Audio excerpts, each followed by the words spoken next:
Video చూశారు కదా madam, ఇక్కడ భూమన కరుణాకర్ రెడ్డి గారు వచ్చి ఒక అంటే ఆయన ఏదో మౌనాన్ని పాటిస్తున్నట్టు కొంచెం సేపు చేతులు కట్టుకొని మౌనం పాటించిన తర్వాత క్లియర్గా అబ్జర్వ్ చేస్తుంటారు ఆ వీడియోని. ఆ చుట్టుపక్కల భూమన కరుణాకర్ రెడ్డి గారు తప్పించి ఇంక ఎవరూ లేరు. అందులో ఇంకోటి ఏంటంటే అక్కడ సాక్షి మీడియా తప్పించి ఇంకే మీడియా కూడా లేదు. అంటే అది ప్రీ ప్లాన్డ్గా చేసినట్టు కొంచెం ఈ వీడియో చూసిన వాళ్ళకైతే అర్థమవుతుంది. సో మీ అభిప్రాయం ఏంటి దీని మీద? అండ్ ఈ స్పీచ్లో ఆయన కొంచెంసేపు స్పీచ్ కూడా ఇచ్చారు దీనికోసం. దానిలో ఆ విగ్రహానికి ఏదో మీసాలు ఉన్నాయని అది కూడా మాట్లాడారు. సో ఆయన మరి ఆ దేవుడి పట్ల చిత్తశుద్ధి, ఆయన హైందవ ధర్మానికి విలువ ఇవ్వడం ఏమో కానీ ఆయన మాట్లాడిన ఈ వ్యాఖ్యపై దుమారం రేగుతోంది. అంటే మహావిష్ణువుకి మీసాలు ఉండవు కదా, ఈ విధంగా కూడా చర్చ నడుస్తోంది. సో అసలు ఎలా చూడొచ్చు అంటారు? అంటే ఇప్పుడు మీకు ఇంతకుముందు మీకు గుర్తుందా, ఎలక్షన్ రిజల్ట్స్ వచ్చాక మాకు ఇప్పుడు జాబ్ లేదని చెప్పాడు, ఉద్యోగం పోయిందని కొడాలి నాని. ఇందాక వారు కూడా అదే చెప్పారు.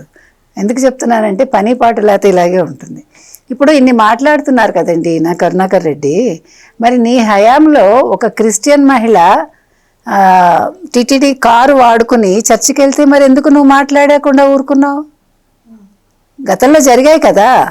కరుణాకర్ రెడ్డి హయాంలో ఎంతమంది క్రిస్టియన్స్ అక్కడ పని చేయలేదు?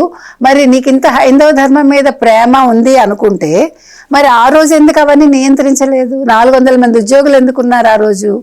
ఈరోజు మీరు వచ్చేసి మీరు అన్నట్టుగా ఒక్కడే నిల్చుని ఉన్నాడు ఆయన. ఒకటి. రెండోది మీసాలు, సాక్షి ఫోటోగ్రాఫర్లేండి, ఆయన సీన్ లో కనిపించాడు కదా, అందుకని. మీసాలు ఎవరికి ఉంటాయి? శనీశ్వరుడికి మీసాలు ఉంటాయి, ఆయనకు తెలియదేమో. కావాలంటే ఇక్కడ మీకు ఎక్కడ ఉంటుందంటే చాలా చోట్ల గుళ్ళు ఉంటాయండి. అంటే తిరుపతిలో ఉందో లేదో నాకు ఐడియా లేదు, ఆంధ్రాలో వెతికితే దొరుకుతాయి, లేదంటే శని టెంపుల్కి వెళ్తే దొరుకుతాయి. ఇప్పుడు ఆయన నాకు నిల్చున్నది ఎలా కనిపిస్తుంది అంటే, ఆయన మౌనంగా నిల్చున్నారు అక్కడ అని అన్నారు కదా, నాయనా శనీశ్వర నాకు ఎలాంటి గతి పట్టించావు నాయనా అని ఏడుస్తున్నట్టుగా నాకు కనిపించింది. కొడుకుని జైలుకి వెళ్లకుండా చూడు నాయనా, నన్ను ఎందుకు ఇట్లా ఇక్కట్ల పాలు చేస్తున్నావు అని ఏడుస్తున్నాడు ఆయన. నాకైతే అలా కనిపించింది. అంటే యద్భావం తద్భావతి ఇక్కడ వర్తించదు, అది కూడా చెప్తున్నాను నేను. ఎందుకంటే ఆయన పరిస్థితి అది, మన పరిస్థితి అది కాదు. మనం ఏ తప్పులు చేయలేదు కాబట్టి మనం ఫ్రీగా మాట్లాడగలం. కాబట్టి ఇందాక మీరు అన్నట్టుగా ఒక్క సాక్షి రిపోర్టర్ ఎందుకున్నాడు అక్కడ? అది శిల్పా క్వార్టర్స్ అని ఒక ప్రైవేట్ సంస్థ అది. ఇందాక వారు చెప్పినట్టుగా సత్యమూర్తి గారు, వాళ్ళు విగ్రహాలు తయారు చేస్తారు. ఎవరో ఒక ఆయన బాంబే నుంచి ఆర్డర్ ఇచ్చాడు, కానీ అది తీసుకెళ్ళలేదు. సరే అక్కడ ఉంది, సరేనయ్యా పోని అక్కడ పడి ఉంది, దాన్ని ఎవడు పట్టించుకోలేదు, అది కూడా ఒప్పుకుందాం.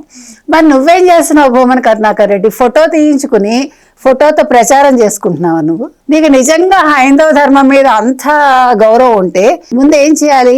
ఒక నలుగురిని పిలిచి ఆ విగ్రహాన్ని తీసుకెళ్ళి ఒక మంచి ప్లేస్లో పెట్టి దానికి అసలు పూజలు చేయించి దాన్ని సరైన స్థలంలో పెట్టి, అది ఆ ఓనర్ ఎవరో వాళ్ళకి చెప్పి, ఇగో వీళ్ళతో మాట్లాడానండి, ఇక్కడ పెట్టించానండి, అంతే. కంప్లైంట్ చేయకూడదు, నేను అనేది అది. ఇప్పుడు మంచి చేసేవాడు ఎప్పుడు ఏం చేస్తాడు? ఇప్పుడు ఎవరన్నా పడిపోతారనుకోండి, గబగబా ఏం చేస్తాడు? వెళ్ళి పట్టుకుని లేపి మంచినీళ్ళు పట్టించి ఏదైనా తిండి కావాలంటే పెట్టి, నాయన ఎక్కడికి వెళ్ళాలని అడిగి, వీలైతే అతను తీసుకెళ్తాడు, లేదా ఎవరికో అప్పచెప్పి పంపించేస్తాడు, ఏ ఆటో ఎక్కించు, అక్కడితో అయిపోతుంది. దాన్ని వీడియో తీసి ఇగో నేను ఇలా చేశానండి అని చెప్పడు కదా. అంటే సాధారణంగా చెప్తున్నాను. అంటే మనం మంచి చేయాలనుకుంటే అలా ఉంటుంది. కాదు మనం ఇందులోంచి ఒక కోడిగుడ్డు మీద వెంట్రుక లాగాలి, దీన్ని మనం ప్రచారం చేయాలి, ఇగో ఇక్కడ హైందవ ధర్మానికి ఏదో జరిగిపోతుంది అన్యాయం. సో అదేంటో కానీ భూమన కరుణాకర్ రెడ్డి గారి దృష్టికి అన్నీ వస్తున్నాయి. ఈవెన్ తిరుమలలో గాలి వచ్చి పేపర్లు వేసినా కూడా మరి ఈయన దాన్ని కూడా భూతద్దంలో తీసి చూపించడం కావచ్చు, అది ప్రత్యేకంగా ఈయన దృష్టికే రావడం ఎందుకు వస్తాయంటే, అది ఎందుకు వస్తాయంటే వైసీపీ వాళ్ళకి ఇప్పుడు పని పాట లేదు. ఇప్పుడు ఎవరు బిఆర్ నాయుడు గారు వచ్చారు టీటీడీ చైర్మన్ కింద, ఆయన మంచి చేస్తున్నాడు. ఇప్పుడు అన్నీ కూడా రూల్స్ రెగ్యులేషన్స్ మార్చారు. ఇవన్నీ ఎట్లా చేస్తాడు? మన హయాంలో మనం కల్తీ లడ్డు చేసాము, మనం భక్తుల మనోభావాలు దెబ్బతీసాము, వీళ్ళు అవన్నీ సరి చేస్తున్నారు. ఇప్పుడు వైసీపీకి చెడ్డ పేరు వచ్చింది, అలాగే టీటీడీలో ఇప్పుడు టీడీపీకి కూడా చెడ్డ పేరు రావాలి, కూటమికి చెడ్డ పేరు రావాలి. ఏం చేయాలి? ఆయన ప్రతిరోజు నేను అనుకోవడం ఆ కొండ దగ్గర మెట్ల దగ్గర లేకపోతే పైన ఎక్కడో ఉంటాడేమో, అంటే ఏదైనా ఒకటి నా కంటికి కనిపించకుండా ఉంటుందా ఈ భూతద్దం కంటికి అనుకుంటాడేమో, లేకపోతే అట్లా ప్లాన్ చేసి అక్కడ రెడీగా పెట్టిస్తాడేమో ఎవరి చేతనైనా. దీని మీద ముందు అసలు విజిలెన్స్ వాళ్ళు ఒక కన్ను వేయాలి. అసలు భూమన కరుణాకర్ రెడ్డి మీద ఒక నిఘా పెట్టాలి. పెట్టి ఏం చేయాలంటే ఈయన పొద్దు నుంచి రాత్రి వరకు ఏం చేస్తున్నాడు?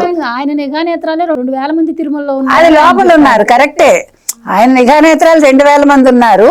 కానీ ఈయన మీద ప్రత్యేకంగా బిఆర్ నాయుడు గారు ఓ నలుగురినైనా పెట్టి అసలు ఏం చేస్తున్నాడు, ఎట్లా ఈయన అంటే ఈ ప్రతిష్టను దెబ్బతీయడానికి టీటీడీ ప్రతిష్టని ఎట్లా చేస్తున్నాడు, ఏం మాయ చేస్తున్నాడు ముందు బయట పెట్టాలి. ఎందుకంటే ఎప్పుడైనా సరే ఇప్పుడు ఆంధ్రప్రదేశ్ ప్రతిష్టను దెబ్బతీయాలని చూస్తున్నాడు ఈయన. ఇప్పుడు తిరుమల తిరుపతి దేవస్థానం ప్రతిష్ట పోయింది అంటే ఎవరి ప్రతిష్ట పోయింది?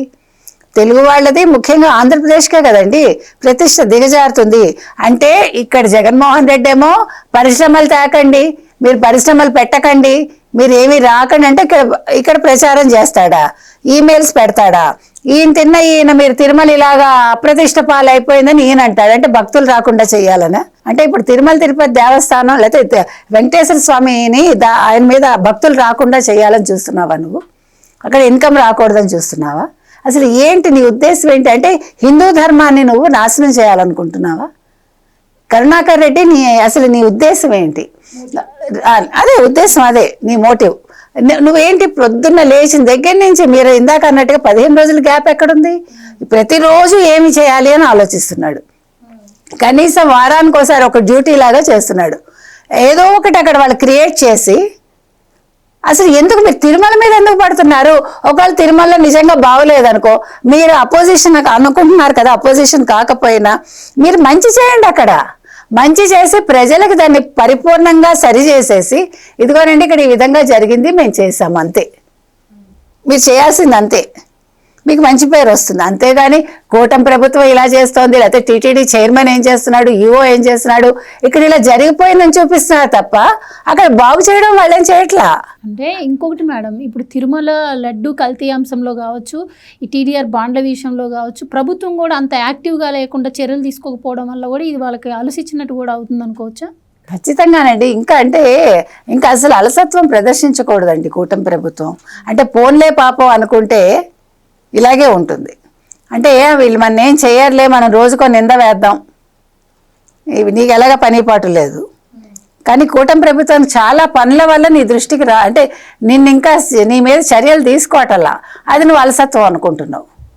కాబట్టి కొంచెం ఓపిక పట్టు. ఈ లిక్కర్ స్కామ్ ఏదో తేలిపోతే అప్పుడు నీ మీద కూడా దృష్టి పడుతుంది. ఎందుకంటే అది చాలా పెద్ద విషయం. ఆ పెద్ద విషయంలో ఇవాళ ఛార్జ్ షీట్ ఇవాళ రేపు ఫైల్ అవుతుంది కదా ఫైనల్గా. Please subscribe to Leo News for more videos.